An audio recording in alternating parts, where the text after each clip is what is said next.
We've all heard you are who you surround yourself with. You know, birds of a feather flock together. So what kind of birds are you surrounding yourself with? Are you around the eagles? The ones that are soaring, looking for new adventures, reaching higher levels of success, believing in themselves, knowing who they are. The kings of the sky. Or you surround yourself with chickens. They're just rooting around on the ground, happy with the scraps that are left over, not having any ambitions or goals, I'm just moving around, I'm nothing but a chicken, and that's okay. And that's you, that's fine. But I'm telling you, you are made for more. You are made for greatness. You are made and born to be a champion. You have a unique God-given talent that no one else possesses.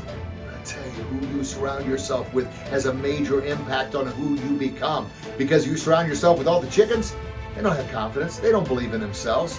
No, they're just chirping on the ground. And what I mean by that, the kind of chickens in your life are the ones that are holding you back, telling you what you can't do, reminding you of your failures, reminding you of your setbacks in the past. That's not good for you. You know, they say if you surround yourself with 4 losers, guess what? You're going to be the 5th one. It's just how it is, man.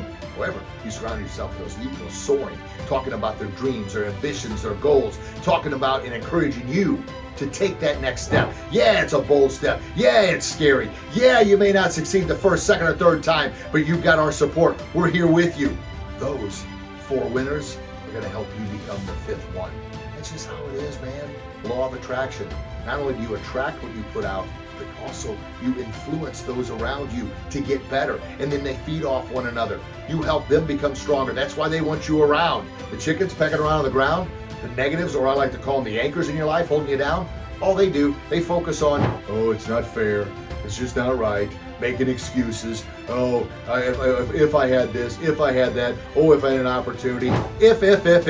Knock that stuff off. It's going to be what is going to happen. I am going to do this. I do believe in myself. I am going to reach levels of success because I've got myself surrounded with the right core group that's going to help me get there, and I'm in turn going to help them get there. That doesn't mean you can't help some of your friends along, but don't ever let them pull you down there with all the other chickens. Tell them, hey, this is the mindset you got to have, the mindset of a champion, the mindset of a winner, the mindset of someone who's going to take those chances, take those risks, and be who they're born to be. The mindset of I'm going to be the very best dad I can be, the very best husband I can be, the very best entrepreneur and speaker and author and coach I can be. That's the mindset. And that mindset, when you're with the right group of people, they're going to bring it out and help you achieve those goals. Group down here, they're going to laugh at you. They're going to make fun of you. Here's the thing.